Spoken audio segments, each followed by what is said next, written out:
E aí, galera? Vão chegando aí. Hoje a gente vai conversar um pouquinho sobre BPC Loas. E antes que perguntem, temos sim lançamento hoje. Vão mandando o link aí para todos os amigos para participarem aqui com a gente dessa live. Deixa eu só fixar aqui o tema. Opa, muita gente entrando, aí o tema vai descendo. E aí, amores, como estamos? Manhã de terça-feira. Todo mundo empolgado para a semana, para os contratos de BPC. Hoje a gente tem aí bastante coisa. A gente fazer uma live, tirar dúvidas sobre o tema BPC. Eu não preciso nem dizer aqui para vocês, né, a importância que o BPC tem nos escritórios, né, assim, o volume de dinheiro, potencial, quantidade de clientes que a gente tem nesse benefício, né? E a gente está vivendo agora um momento em que essas pessoas estão sendo chamadas para fazer a atualização do CAD único, tem a questão da biometria. Então, a gente tem aí bastante cliente, né, chegando nos escritórios para falar sobre BPC. Deixa eu só ver aqui que a Luana tá me mandando mensagem. Luana, eu te mandei um convite aí. Ver se você vai conseguir entrar. Luana, em vez de você mandar, deixa eu expirar e eu te mando. Ó, acabei de te mandar o convite. Aceita aí. Deixa eu ver quem já tá por aqui. Karine lá da Prev Evolution. Beijo, Karine. Roseli, Gilberto, professor Gabriel por aqui também. Camila, Sueli, Roseli. Isso aí, galera. Então, a ideia é a gente conversar um pouquinho hoje sobre BPC, tá? A gente sabe que a gente está passando por um momento em que as pessoas estão sendo convocadas para poder fazer a atualização do CAD único, e isso pode desaguar, eventualmente, numa situação em que você vai precisar fazer a defesa do teu cliente, né? Através da defesa MOB. Então, é importante a gente entender também aqui essa situação da defesa MOB. Calma aí, deixa eu mandar aqui. Luana, sai e entra de novo. Sai da live, entra de novo, que aí eu te reenvio o convite. Mas não me manda não, sai, entra e deixa que eu te envio. Então, vão chamando aí todo mundo, todos os amigos, para poder participar com a gente. Então, vamos começar, antes de começar a chegar as dúvidas de vocês, vamos começar falando um pouquinho sobre isso que está acontecendo nesse momento, né? Então, hoje, o que a gente está vivenciando é uma situação em que as pessoas estão sendo convocadas porque ou estão com CAD único desatualizado ou até mesmo não tem CAD único, tá? Isso daí não tem nada a ver com a fase de apuração de irregularidade, não tem nada a ver com o MOB. Não voltou aqui. Isso não tem nada a ver com o MOB, tá? Essa situação em que a gente tem uma... Fecha seu áudio também, Lu, por favor. Nessa situação em que a gente tem essas pessoas sendo convocadas ao INSS, né, para que elas recebam essa informação de que elas precisam fazer essa atualização do CAD único, como eu estava mencionando, isso não tem nada a ver com apuração de irregularidade, né? Então, a gente sabe que para a pessoa ela ter a manutenção do seu BPC, ela precisa ter o CAD único, e esse CAD único precisa ser atualizado a cada 2 anos, não é isso? Então, precisa ter o CAD único, e esse CAD único precisa ser atualizado a cada 2 anos. Só que nós temos, segundo dados do governo, essa informação está lá no .gov, vocês podem ir lá e vocês podem conferir essa informação. O governo vai chamar 1.250.000 pessoas para que essas pessoas, elas então façam essa atualização do CAD único. Ou porque a pessoa não tem, ou porque o CAD único está desatualizado, tá? O que vai acontecer? O INSS está tentando notificar essas pessoas através de canais remotos, como, por exemplo, instituição financeira. Não havendo a confirmação de que a pessoa recebeu essa notificação, tá? Para ela atualizar o CadÚnico.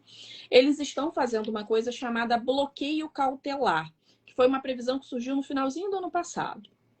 Esse bloqueio cautelar, ele bloqueia o benefício pelo prazo de 30 dias. E aí, quando a pessoa vai sacar, ela chega no banco, cadê o dinheiro?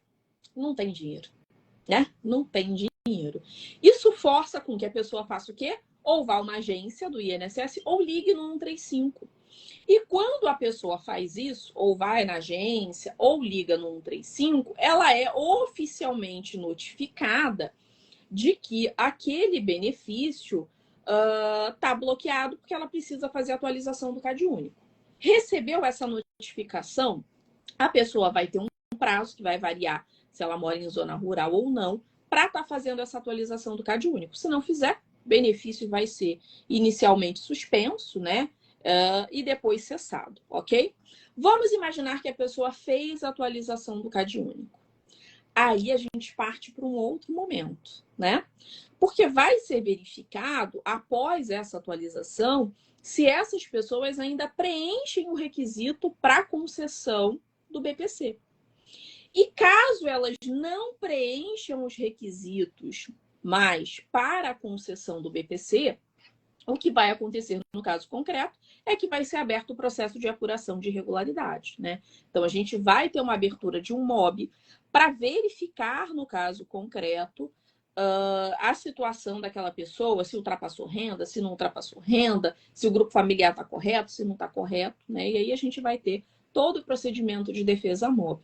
E muitos colegas estão confundindo. Acha que o fato de estar tendo bloqueio cautelar ou da pessoa estar sendo chamada agora, isso já representa uma verificação de apuração de irregularidade. E não é. Nessa fase inicial, as pessoas apenas estão sendo chamadas para atualizar esse cadastro.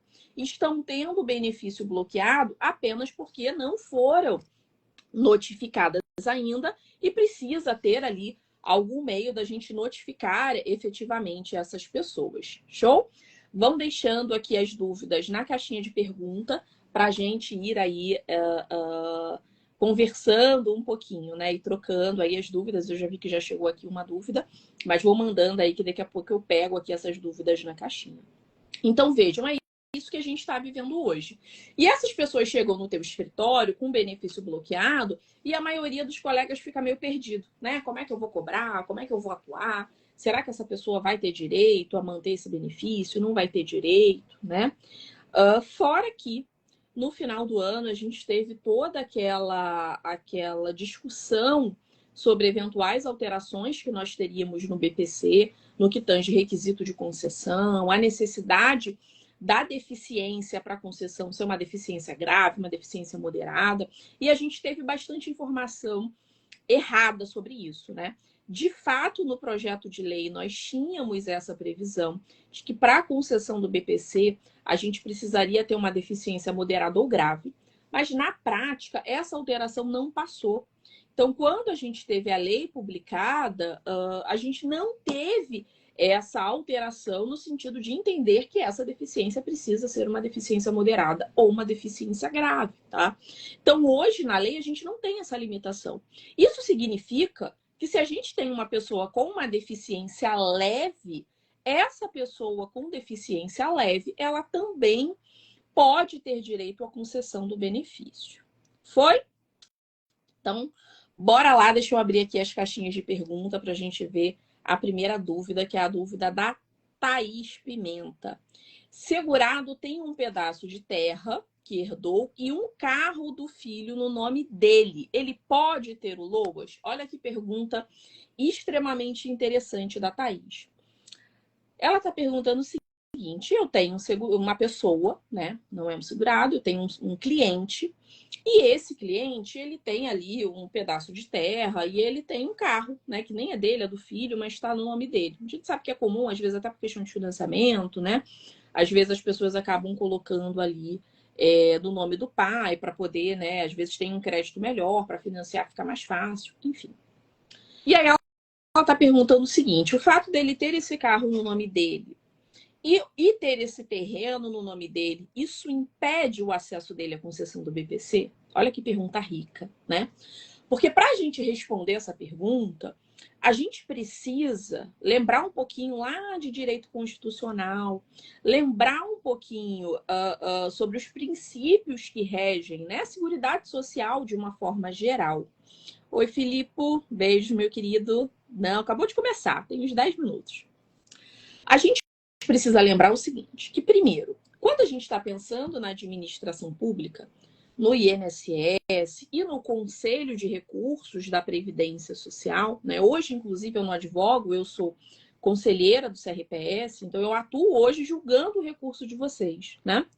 Muitos deles tratando, seja de concessão de BPC, ou seja, de situação de defesa móvel. Lá na administração pública, prevalece o quê? O princípio da legalidade estrita. Então, o servidor no INSS, na hora de conceder um benefício, ele tem que olhar o que está na lei. Quando eu vou fazer ali a relatoria de algum processo, eu também preciso me vincular ao quê? Ao princípio da legalidade estrita. Vou olhar a lei, o que a lei determina, a gente faz, não é isso? Quando a gente vai para o âmbito judicial, a gente tem um outro princípio que se contrapõe, que é o livre convencimento do juízo. Então, em âmbito judicial, uma vez que o juiz se convença que aquela pessoa tem ou não tem direito, ele pode decretar a inconstitucionalidade de alguma norma, ele pode afastar, desde que de forma fundamentada, a aplicação de alguma lei, né, utilizando-se ali de algum princípio para isso. Então, lá no judicial, tudo pode acontecer. No administrativo, a gente sabendo a regra do jogo, a gente sabe que vai ser concedido de acordo com a regra do jogo. Perfeito? Então, veja. Quando a gente vai para o artigo... Quem foi que perguntou mesmo? Foi a Thaís. Então, Thaís, a gente precisa primeiro conhecer os termos da lei. Pessoal, manda as dúvidas no canal de dúvidas, porque aqui no balãozinho, porque fica mais fácil de acompanhar. Então, veja. A gente sabendo, conhecendo o artigo 20, a gente sabe que lá nós temos uma previsão que fala sobre a formação do grupo familiar. Se esse filho, por exemplo, não mora na casa desse pai, a renda dele não vai entrar. Mas vamos imaginar que esse pai, ele mora de fato ali sozinho, que não tem nenhuma outra pessoa que componha o grupo familiar dele, né? Esse filho, se for um filho solteiro, ele vai fazer parte do grupo familiar, mas se for um filho casado, divorciado, que viveu em união estável, a gente tem ali a possibilidade de afastar. Mas vamos imaginar que esse idoso more sozinho. Tá? More só ele tem lá esse pedaço de terra e ele tem aí esse carro. Quando o INSS for fazer a verificação do direito dele, ele vai fazer o seguinte: olhar primeiro, idade. Preencher o requisito idade? Check. Primeiro check tá certo. Segundo ponto que ele vai olhar é o CAD único. E no CAD único, o que a gente tem de informação é renda, não patrimônio, é renda. O que essa pessoa recebe por mês de remuneração? Tão simples quanto isso. Então, pega o CAD único dele. Se esse idoso, apesar de ter ali essa casa própria, né, ou ter ali esse carro, se esse idoso não tem renda, em âmbito administrativo, esse benefício ele é para ser concedido. Se esse grupo familiar está enquadrado no que tange a renda, mesmo ele tendo essa casa no nome dele, mesmo ele tendo esse carro que nem é dele no nome dele, ele vai conseguir a concessão do BPC. Quando a gente vai para o judicial, o jogo muda. E daí a importância da gente estudar muito BPC, a gente conhecer a jurisprudência administrativa e a gente conhecer o entendimento judicial. Porque quando esse processo vai para a justiça, o que acontece lá? A gente tem a perícia domiciliar, né, a perícia social in loco, e temos também lá a perícia médica, que em regra é feita ou no consultório, ou dentro do tribunal, dependendo ali da região que você tiver. Mas a perícia social é feita na casa. Então, veja que essa análise ela é feita de forma mais ampla. Eu já vi, e aqui os colegas que são do Previdenciário, tem um monte de aluno meu que eu estou vendo aqui comentar, muitos alunos meus também já viram decisões em que lá no judicial não se concede BPC, porque na geladeira tinha Danone, tinha biscoito, né? Tinha biscoito Balduco, como se fosse extremamente caro, né? Esses dias eu fui comprar um biscoitinho. Eu sou muito apaixonada pela Milka, né? A marca Milka. E aí eu fui comprar um biscoito da Milka. Gente, R$ 50 um biscoito da Milka. Se tiver um biscoito da Milka, eu até acho estranho, né? Mas um balduco, quanto que tá um balduco? R$ 2, R$ 3 um biscoito desse. E eu já vi benefício no judicial sendo indeferido por causa disso. Ainda mais se a pessoa tiver um carro, né? Então, em âmbito judicial, o juiz interpreta essas provas de forma mais ampla. Por isso que a gente tem que saber para onde levar o nosso benefício, né? Se determinadas discussões de BPC têm que ficar no administrativo, não podem ir para o judicial, porque se for para o judicial, você vai estar condenando aquela pessoa a uma negativa na concessão. Então, a gente precisa entender aí essas diferenças, tá? Exatamente por isso que hoje, mais no final da live, a gente vai divulgar um mega treinamento sobre BPC. A Masterju já fez um treinamento desse ano passado, né? Acredito que alguns colegas aqui tenham participado. Vai ser um treinamento de 6 aulas ao vivo. Então, a gente vai ter 5 aulas de conteúdo, uma aula só de mentoria, tirar dúvida. Então, vai ser um curso bem completo para a gente sair sabendo tudo de BPC. Então, fica o convite aí para você. Ó, outra pergunta super interessante aqui. Advocacia.bpcloas é o perfil, né? Ela está perguntando o seguinte: mãe recebe pensão por morte, filho autista, cabe BPC? Aqui a gente pode destrinchar essa pergunta em vários pontos, né? Primeira, a dificuldade que a gente tem de algumas crianças autistas serem enquadradas como pessoa com deficiência. Temos, inclusive, um tema sendo discutido na TNU, se o simples diagnóstico de autismo permite ou não permite a concessão, né, a interpretação de forma automática de que aquela pessoa ela é uma pessoa com deficiência, apesar de termos lei determinando que o autista é uma pessoa com deficiência. Mas esse ponto vai ser discutido pela TNU. Eu sou mãe de uma criança autista, né? Quem é aqui meu aluno acompanhou aí minha gestação, parto, acompanha o tratamento da Maria Eduarda. Hoje a minha filha é nível 2 de suporte, né? Ela só não é nível 1 porque ela não desenvolveu a sala e tem ali umas questões comportamentais vinculadas à rigidez cognitiva que é muito comum no autismo, né? E assim, eu posso dizer para você, advocacia.bpc, que o tratamento do autismo, mesmo para quem tem plano de saúde, é extremamente caro. E demanda uma dedicação quase que exclusiva daquela mãe ou daquele pai, né, quem cuida daquela criança, para poder acompanhar nos tratamentos. Hoje, por exemplo, a Duda, ela faz 30 horas de terapia, né? E alguns colegas sabem que, alguns colegas não, quem acompanha aqui, quem é aluno e acompanha meu perfil, sabe que, inclusive, eu tinha um escritório em São Paulo, mas atendia no Brasil inteiro, e eu parei de advogar e fui para o Conselho de Recursos exatamente por conta disso, né? Mas eu tinha formação acadêmica para me permitir me realocar em uma outra atividade que me desse uma flexibilidade maior. Porque por mais que digam que a advocacia ela é uma área de atuação flexível, para a minha realidade, que trabalhava com processos de massa, não era, né? Então, todo mês a gente recebia mais de 100 processos no escritório. Então, para a minha realidade, não era. Eu precisava, de fato, estar no escritório, estar acompanhando as coisas. Eu cheguei a tentar trabalhar um tempo digital, de repente tentar reduzir o volume de cliente, mas acaba que não dá, né? Então, eu acabei optando por parar de advogar e me dedicar aí a essas atividades do conselho, porque eu trabalho de casa, né? Então, a gente faz julgamento de casa, todas as sessões são de casa. Aí você imagina uma mãe que não tem formação, né?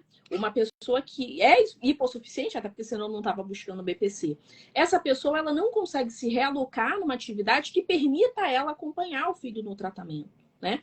Então, eu acho que em algum momento a gente deveria, inclusive, discutir a concessão do benefício não apenas para a criança, mas para aquela pessoa que cuida daquela criança, que precisa acompanhar aquela criança que não consegue trabalhar, né? Essa que é a realidade. Então, a gente já tem aqui um ponto que é essa dificuldade, principalmente no autista nível 1 de suporte, da gente conseguir que essa pessoa ela seja considerada uma pessoa com deficiência para fins de BPC, né? Meu ponto de vista é que, né, como mãe de uma criança autista, é que deveria o simples diagnóstico dar direito por conta de todo o trabalho, mesmo no nível 1 de suporte, de acompanhamento de terapia, de tratamento, enfim. Então, esse é um ponto, né? É a questão da perícia. O outro ponto é o fato dessa mãe receber essa pensão por morte, tá? O artigo 20 da Lei 8742, que é a LOAS, né? A gente chama o BPC de LOAS por conta da lei, né? Mas LOAS é a abreviação ali da nomenclatura da lei. E essa lei, ela traz pra gente ali quem faz parte do grupo familiar, esse artigo diz pra gente quem faz parte do grupo familiar, e ele trata de hipóteses em que a gente pode excluir a renda dessa mãe. Quando que a gente vai poder excluir a renda dessa mãe? Quando essa mãe, ela receber um benefício previdenciário de um salário mínimo e ela que recebe a pensão, for ou uma pessoa com deficiência ou uma pessoa idosa com 65 anos ou mais. Fora dessa hipótese, não dá. E é idoso 65 mesmo, tá? Se tem alguém aqui que não é do previdenciário, deve estar pensando, essa mulher é louca, né? Porque idoso é a partir de 60. Para fins de exclusão de renda ou até para concessão de BPC, a gente vai trabalhar com uma idade de 65 anos, tá? E não de 60, como determina o estatuto da pessoa idosa, ok? Então, se a mãe, ela recebeu um benefício de mais de um salário, esquece. Se a mãe recebeu um benefício de até um salário, aí você vai precisar verificar se ela tem 65 anos ou mais ou se ela é uma pessoa com deficiência. Senão, não dá para excluir, tá? E não dando para excluir, o que você vai fazer? Qual que é o caminho? Tentar buscar uma flexibilização de renda, que o melhor caminho hoje para discutir flexibilização é em âmbito judicial, ok? Outra pergunta aqui importantíssima da advogada Patrícia Guerra. Quando a acumulação é possível com Bolsa Família ou outro benefício assistencial?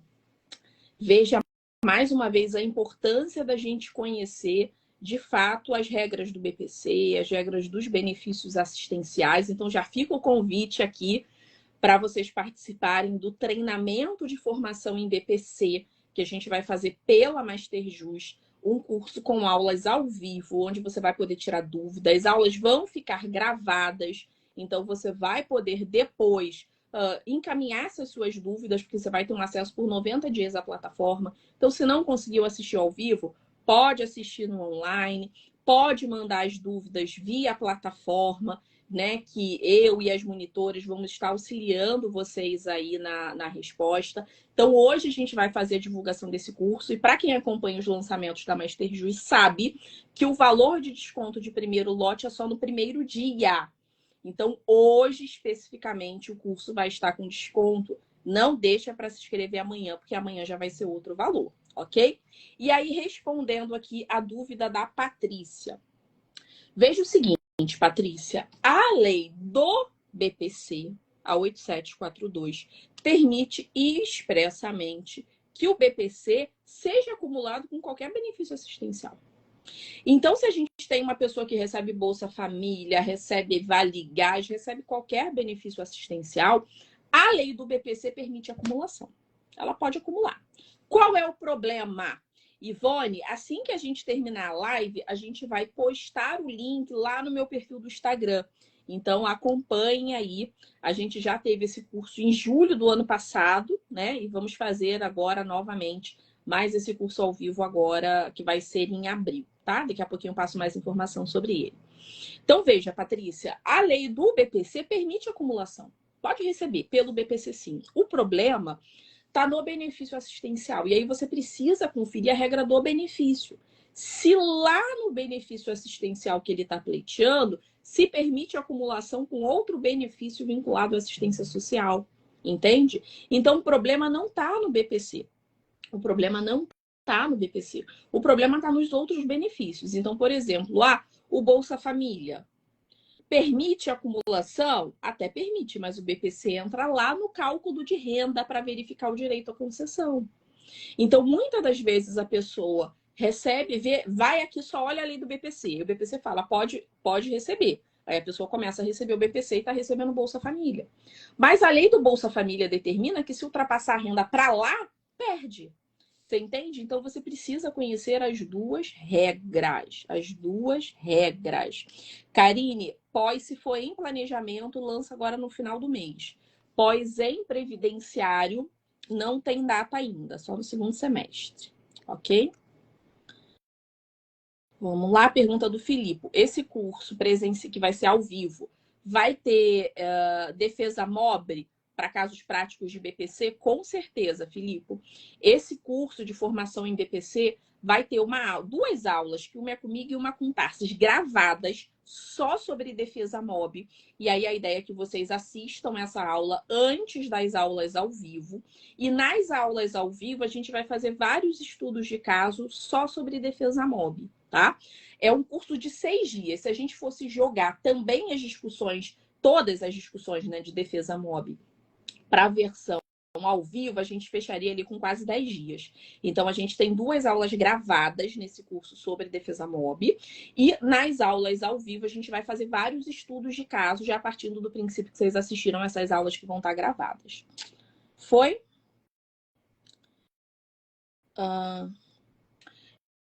Requerimento de BPC aprovado no administrativo. Fiz processo judicial e o juiz marcou perícia novamente.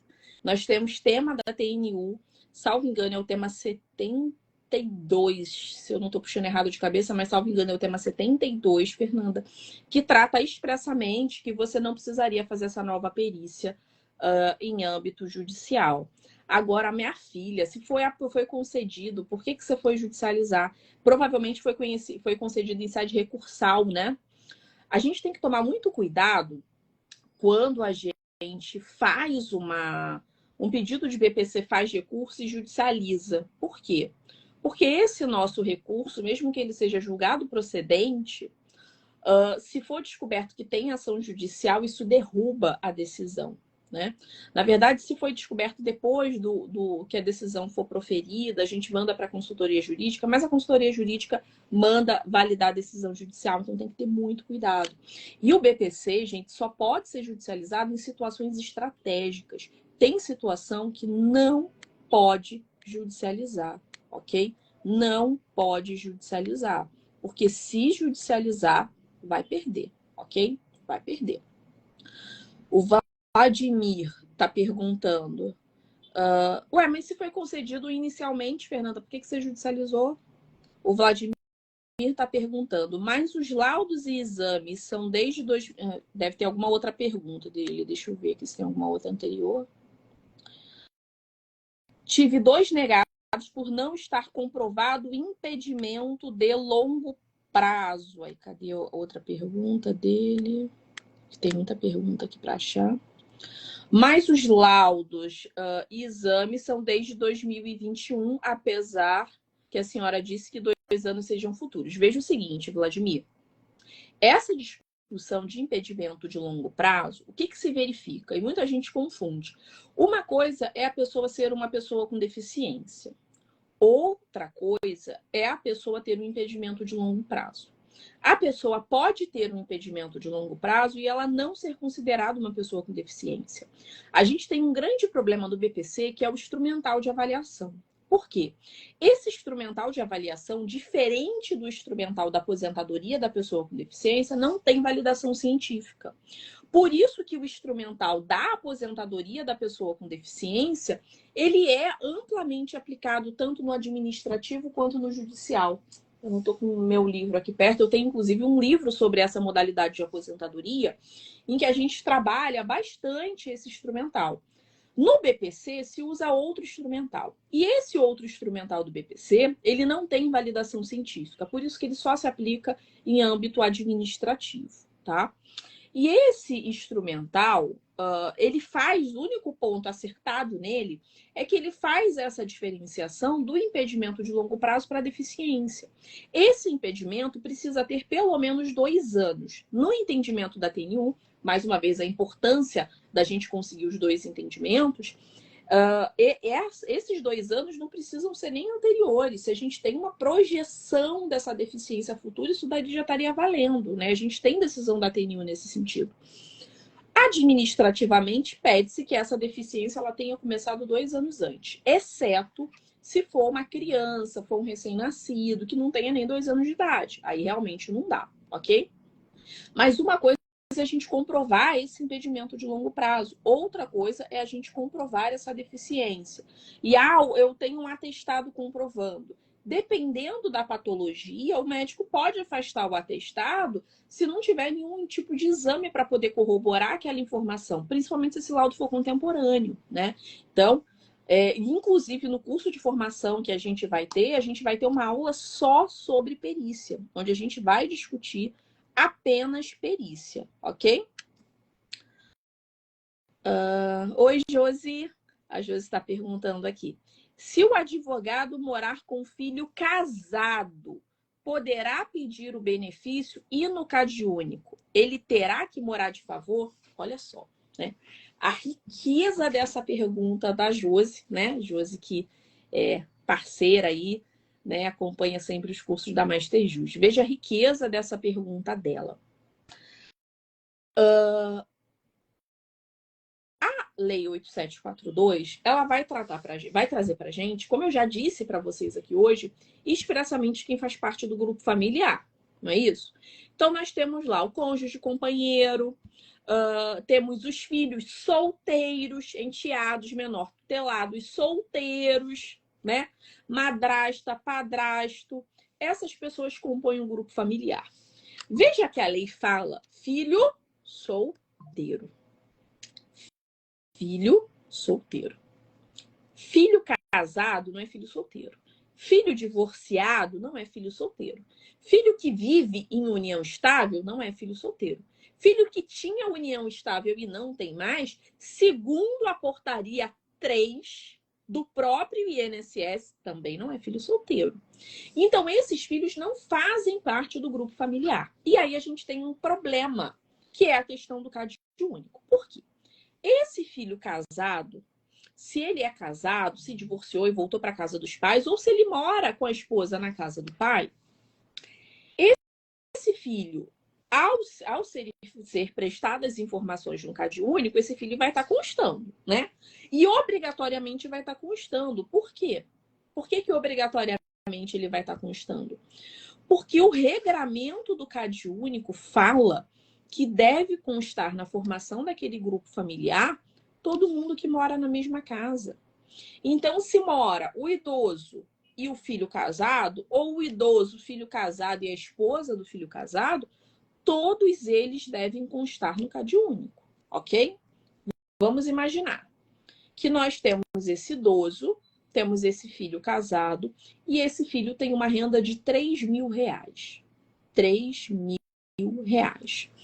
A renda para conceder o BPC é de até 1/4 do salário mínimo. Temos possibilidade de flexibilizar até meio salário. Mas no CadÚnico vai ter que estar os 3 ou os 2, vai ter que estar todo mundo que mora na casa. Se mora o filho, o idoso e a cônjuge desse filho, os 3 vão ter que estar no CadÚnico, ok? Os 3 vão ter que estar no CadÚnico. Quando isso vai para o INSS, o que vai acontecer? Na hora de você fazer o protocolo lá na plataforma do Meu INSS, você vai precisar indicar todas as pessoas que moram naquela casa e a renda de cada uma dessas pessoas. Quando você faz isso, você precisa marcar lá que esse filho ele é casado. Para quê? Para que o servidor exclua a renda desse filho, ok? Para que o servidor faça a exclusão da renda daquele filho. E administrativamente essa renda vai ser excluída. Lembra do que eu falei lá no início? O princípio da legalidade estrita, a lei prevê expressamente que é filho solteiro. Então a renda desse filho vai ser excluída. Em o quê? Em âmbito administrativo, né? Isso indiscutivelmente. Se o INSS, por algum erro, somar a renda desse filho, você pode fazer recurso, que eu te garanto que o Conselho de Recurso vai conceder, ok? Vai conceder. Agora, quando você leva essa discussão para o judicial, os juízes eles fazem a interpretação desse núcleo familiar de forma extensa. E aí eles vão lá para o 227 da Constituição Federal, que fala, inclusive, que é dever, né, da família proteger e cuidar daquele idoso. Aí eles vão lá para o Código Civil e veem que lá no Código Civil tem, inclusive, a possibilidade desse idoso receber um pensionamento. Receber um pensionamento de eventuais filhos que, inclusive, nem moram na mesma casa, moram em outra casa. Então, a gente tem essa previsão. E aí, quando você leva isso para âmbito judicial, o que os juízes querem fazer? Querem incluir a renda desse filho casado. E se duvidar, se essa enteada que mora na mesma casa tiver renda, você pode ter certeza que ele pode até ali, às vezes, não incluir no cálculo, mas ele vai citar que ela também trabalha e ela possui renda, né? Como uma justificativa para estar afastando o direito desse idoso. Então, a gente precisa saber aonde discutir. Tem que estar no CAD único? Tem que estar. Tem que estar. Tem que estar constando no CAD único. Se não tiver no CAD único, tiver... esse aqui é outro ponto importante que a gente vai discutir lá no nosso treinamento, que a gente vai ter agora em abril. Nós temos previsão expressa agora que família unipessoal vai ter visita domiciliar. Aí esse idoso vai lá no CAD único, coloca que mora sozinho. Para o BPC a renda do meu filho não entra, então eu não estou fraudando, então eu não vou declarar o filho. Vai estar como uma família unipessoal. Bate lá o assistente social do CRAS para fazer a verificação. Tem gente lá, vai se entender que esse CAD único foi prestado informação fraudulenta. Então, cuidado. Lá tem que estar todas as informações. E para conceder o benefício, a gente não precisa mentir, né? Inclusive, se mentir for proposital e for pego, é fraude. Ok? É fraude. Não tem outra palavra para dizer para vocês que não é essa. É fraude. E se o servidor verificar fraude no caso concreto, agora, desde o ano passado, com base na IN 170, ele tem a obrigação de fazer queixa-crime.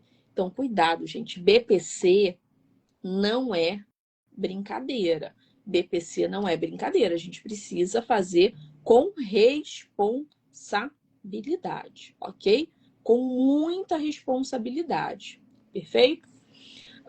Inclusive, a gente está falando aqui, eu estou lembrando de algumas situações de curso presencial, né? Que a gente faz muito curso presencial na MasterJus, e algumas situações de alunos contando que a pessoa, né? Isso aqui, então, no conselho aparece um monte para a gente julgar. A pessoa, por exemplo, ela era casada, aí foi lá e fez uma declaração de fato, né? Só para conceder BPC. O INSS descobriu a situação. Ou porque a pessoa veio a óbito e pediu uma pensão, né? Ou agora, com essas vistorias que ainda não estão acontecendo, mas vão acontecer. E aí, foi-se lá e verificou-se uma irregularidade no caso concreto. Isso é fraude. Tem ação criminal. Se você for buscar a concessão de uma pensão numa situação como essa, você precisa saber como cobrar seus honorários. Porque essa pessoa vai sair com uma dívida para pagar e, a depender do valor da pensão, não vai ter nem efeito financeiro. Então, assim, precisa tomar cuidado, precisa saber fazer, ok? Precisa. É raro, mas acontece muito, né? É raro, mas acontece o tempo inteiro. E eu vou dizer uma coisa para vocês. Nessas situações em que a pessoa declara uma separação de fato e essa era uma informação que verificou-se que houve ali uma fraude, 99,9% das pessoas fala que ela não sabia e que foi o advogado que fez ali errado, prestou a informação errada. Então, a gente precisa saber, inclusive, se defender numa situação como essa, né? O advogado, quando ele vai atender um caso de BPC, que é um benefício que, infelizmente, a gente sabe que tem fraude, vocês precisam se proteger também. Porque se essa pessoa for lá contar uma mentira para você acreditar e pedir o benefício, depois a fraude for descoberta, ela vai dizer que é sua culpa, né? Eu lembro de situação assim de aluno falando, né? Sempre no curso presencial, sempre tem um que já passou por isso e conta. Foi chamado, inclusive, na Polícia Federal para poder prestar ali depoimento, foi investigado para ver se estava envolvido na fraude ou não. Então tem que ter cuidado, tem que saber fazer, tem que trabalhar com responsabilidade, tá? Tem que trabalhar com responsabilidade. Tinha uma dúvida aqui. Larissa Alana está perguntando. Cliente contribui como facultativo 11%. Pode requerer BPC? Com certeza. pode requerer BPC, pode continuar contribuindo como facultativo. A gente tem previsão expressa, inclusive, disso na portaria conjunta 3, tá, Larissa? Então, pode recolher com 11% como facultativo sem problema nenhum. Quando eu advogava, eu peguei várias situações que a pessoa chegava no escritório para aposentar e não tinha direito à aposentadoria ainda. Mas a gente verificava que a pessoa já tinha direito ao BPC. Então, o que a gente fazia? Às vezes faltava um ano e meio para a pessoa contribuir. A gente orientava a pessoa a pedir o BPC se ela tivesse o direito à concessão e ela pegar o próprio dinheiro que ela ia receber do BPC, separar esses 11% e pagar a contribuição previdenciária, tá? Primeiro, para eventualmente deixar ali uma pensão para um cônjuge, né? E também para que lá na frente pudesse fazer a troca desses benefícios, sabe? Cancelar o BPC e conceder a aposentadoria. Muita gente, né, às vezes não faz isso porque pensa o seguinte: não, vai pagar, só vai receber o salário mínimo a mais, né? Então, assim, não vai valer a pena. A gente precisa sempre, um ponto que eu sempre bato muito na tecla nas minhas aulas. A gente sempre precisa prever o que vai acontecer. Tem que ser quase mãe de Ná, tem que ter uma bola de cristal. Você precisa pensar nas possibilidades. Porque, veja, a pessoa vai ficar um ano pagando para depois trocar por uma aposentadoria por idade de um salário mínimo para receber só 13º a mais. Não vale a pena. Veja, hoje, dia 18 de março de 2025, o BPC é de um salário mínimo. Hoje. Se vier uma legislação amanhã trocando isso para meio salário, pode? Pode.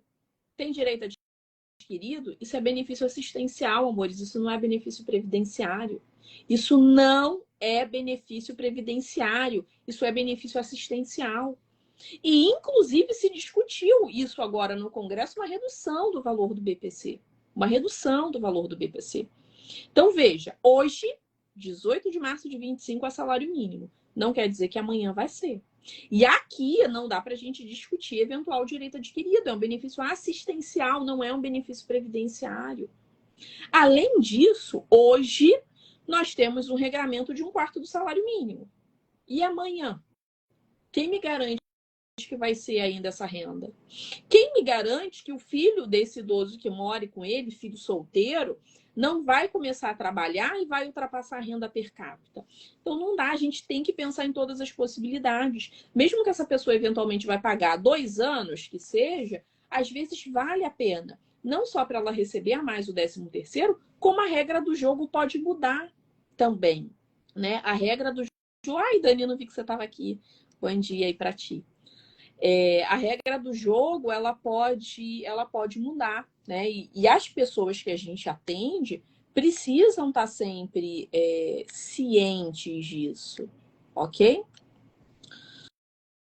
A Karine, dependente químico, esquizofrênico, mora em abrigo, teve BPC indeferido por não reconhecer a deficiência, entra no ADM novamente ou judicializa.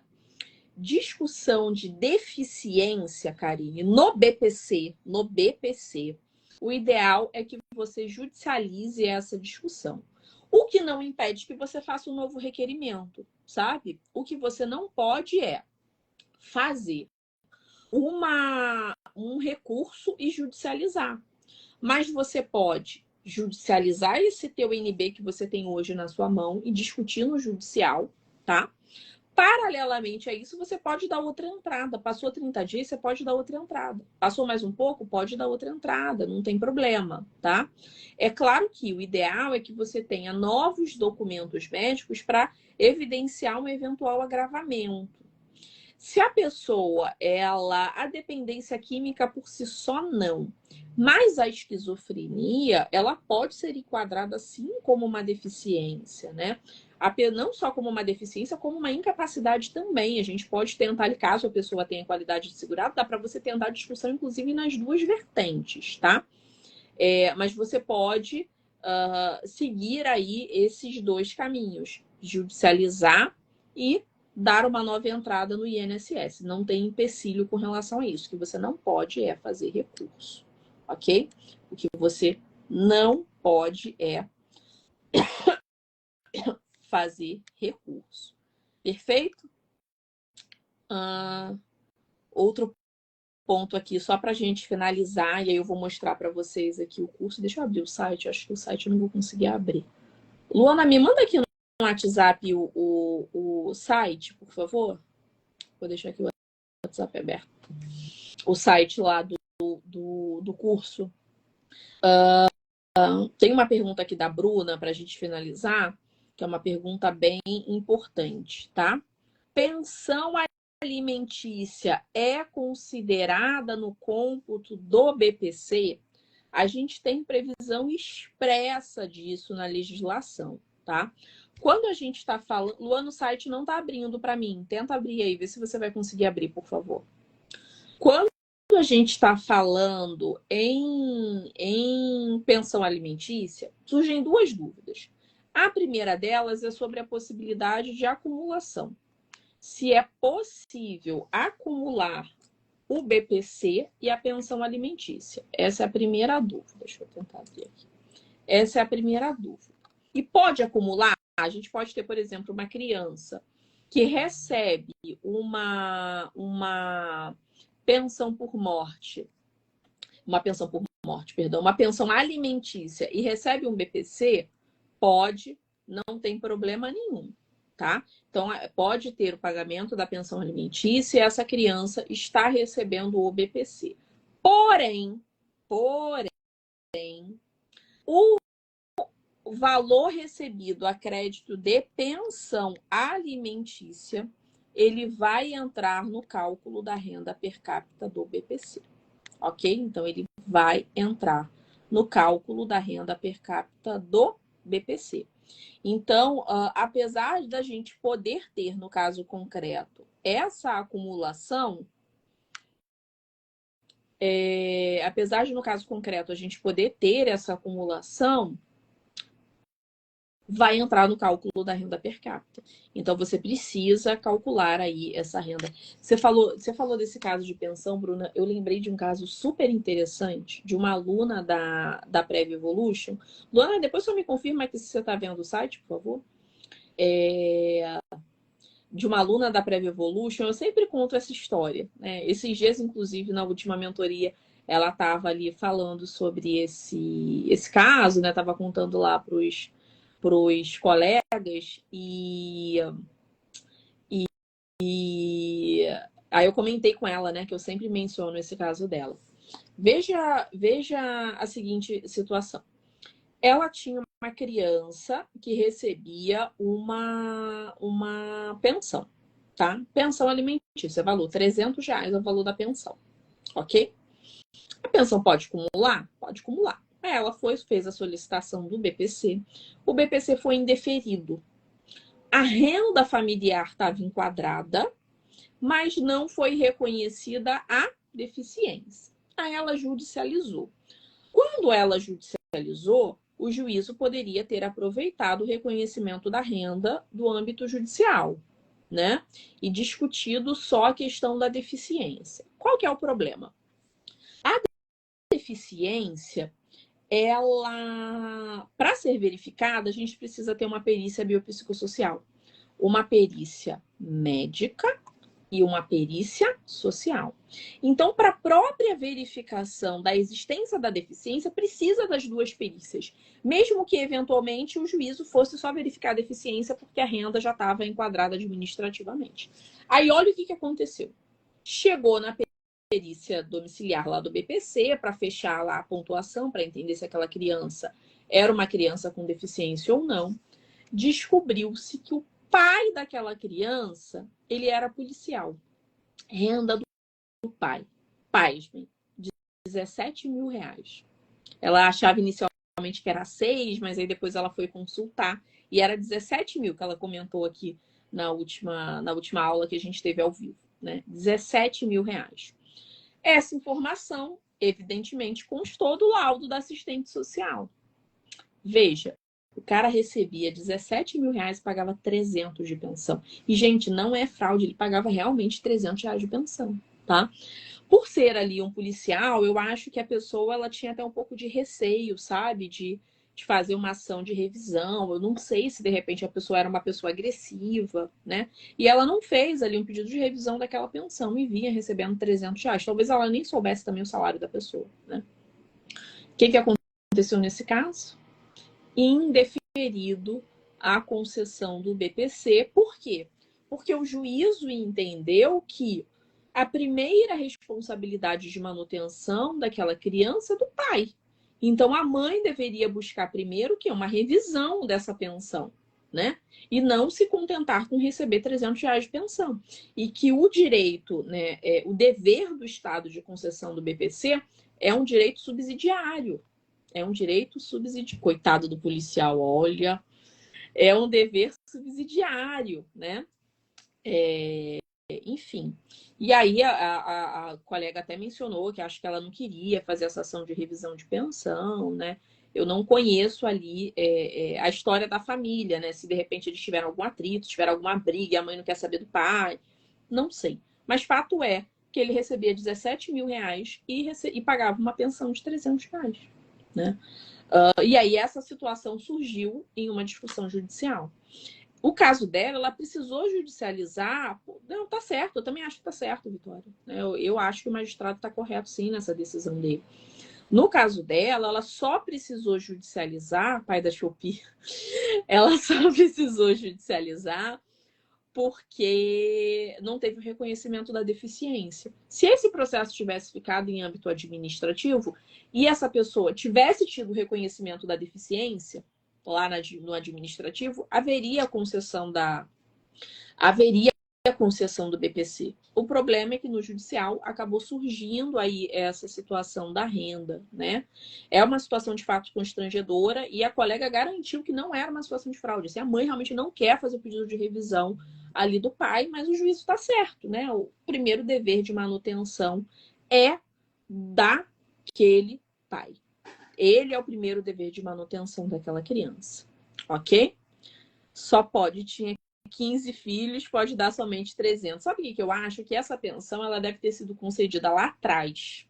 Eu não sei se tem termo judicial ou não dessa pensão, não perguntei. Mas acho que essa pensão deve ter sido concedida lá atrás, quando ele tinha uma renda pequena.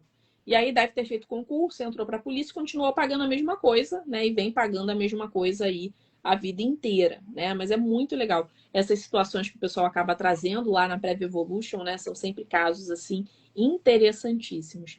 Nesse treinamento que a gente vai fazer de BPC, inclusive, nós vamos ter um dia de mentoria tirar dúvida, né? Então a gente vai ter ali várias situações, os colegas contando, trazendo a história deles, porque esse momento de troca é importante, né? Para você saber a dificuldade que os colegas passam, né? E trazer ali, né, a realidade do que efetivamente está acontecendo, ok? Então, só antes da gente finalizar, então a gente vai abrir hoje, efetivamente, as inscrições para o treinamento prático em BPC.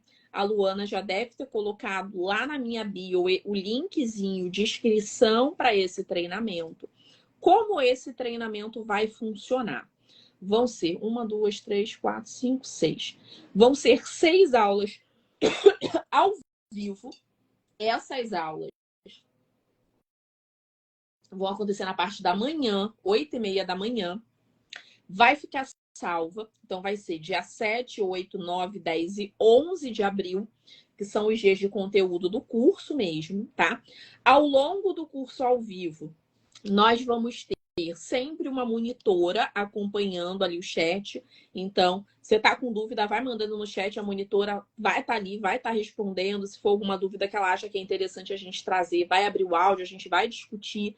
Essa que é a vantagem das aulas ao vivo, né? Essa interação. Se você eventualmente não conseguir participar de alguma das aulas ao vivo, tem problema nenhum. As aulas vão ficar gravadas e você vai ter o acesso dessas aulas por 90 dias depois que o curso terminar. Então, o curso termina dia 14, dia 15 as aulas estão subindo, 15 de abril, né? Todas as gravações já vão estar disponíveis. A partir dali, conta-se o prazo de 90 dias de acesso, tá? As aulas vão acontecer sempre de manhã, porque eu adoro dar aula de manhã.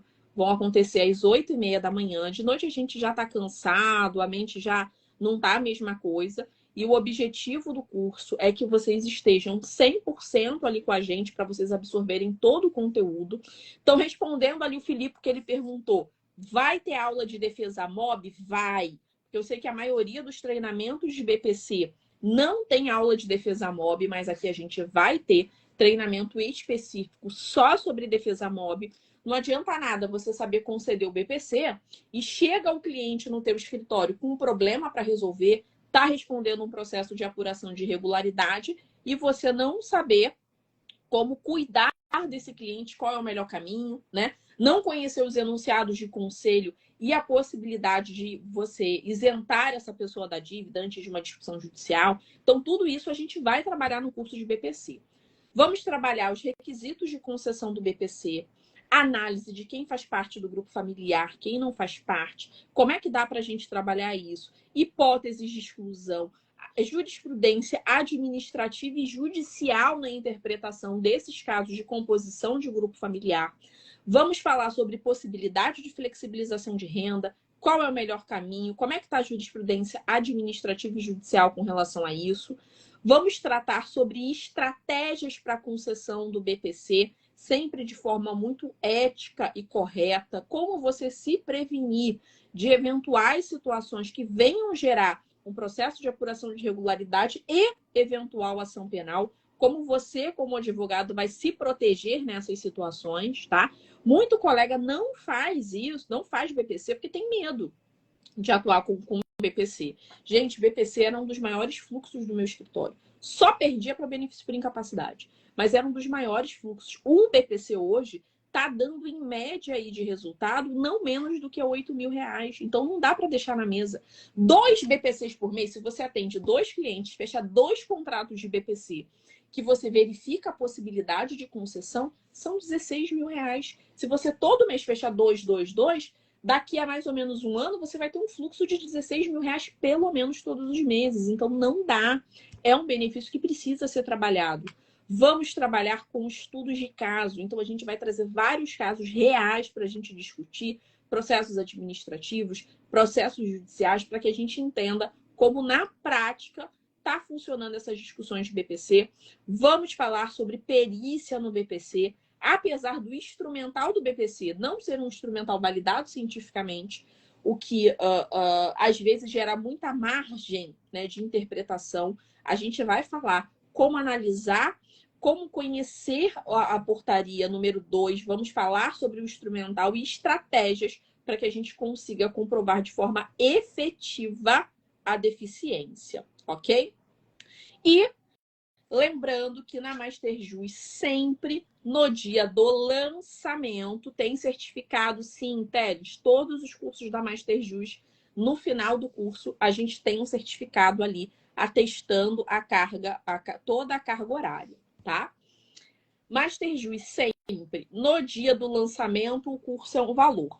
No dia seguinte, já é outra coisa. Quem está acompanhado a fazer os cursos sabe disso. Então, hoje a gente está com uma mega promoção. Veja, é um curso com 6 aulas ao vivo. Uma delas, uma mentoria de estudo de caso, né? São 3 aulas comigo. Uma aula com a professora Natália Galene. A Natália vai fazer uma aula só e uma aula com a Aline Adams, que vai destrinchar com vocês o instrumental 2, né? Então, seremos nós 3, eu dou 4 aulas, a Natália dá uma e a Aline dá uma, ok? Tudo isso hoje com mega desconto. Um curso desse, se vocês forem procurar aí em outras instituições, ele não sai por menos de R$1.000. Não sai por menos do que isso. Especificamente hoje, o treinamento completo está saindo a R$149. Mas é hoje. Amanhã já é outra história. Então, aproveita. A gente vai finalizar aqui a live. Já vai direto lá no meu perfil. Pega o link. A Aline saca muito, né? A Aline é uma pessoa com deficiência, inclusive, né? A Aline é cadeirante. Então, ela, além de saber muito tecnicamente, ela ainda tem ali um outro fator que é trazer a experiência pessoal dela, né? Então, ela traz ali também a experiência dela. Então, é muito mais fácil para uma pessoa que é uma pessoa com deficiência discutir situações que podem te auxiliar ali no dia a dia para você conseguir comprovar o direito, até a nível de documentação, né? Eu aprendi muito com o cliente, né? Eu fazia muita aposentadoria do PCD também lá no escritório, além do BPC, e vocês não têm ideia do quanto que eu aprendi com os meus clientes, pessoas com deficiência, o quanto que eu aprendi com eles, sabe? Assim, muita coisa, muita coisa. E a Aline tem ali essa vantagem de trazer ali a experiência deles, ok? Não, Prev Evolution hoje não está em lançamento. Prev Evolution tem vaga ainda. Tinham me perguntado hoje mais cedo, eu vi uma mensagem no Instagram perguntando, eu respondi até para o aluno. Se você se inscrever, tem vaga lá para se inscrever. O valor da Prev Evolution mensal, eu acho que é 129 por mês, tá? Mas hoje a gente está falando aqui do BPC, que especificamente hoje, no lançamento, tá saindo a R$ 149 por mês, tá? Mas é só hoje. Então aproveitem, vamos encerrar aqui. Corram hoje para garantir a vaga. Amanhã já não vai estar mais esse valor. Ok? Beijo, galera. Encontro vocês nas aulas ao vivo do nosso mega treinamento. Perfeito? Beijo. Tchau, tchau.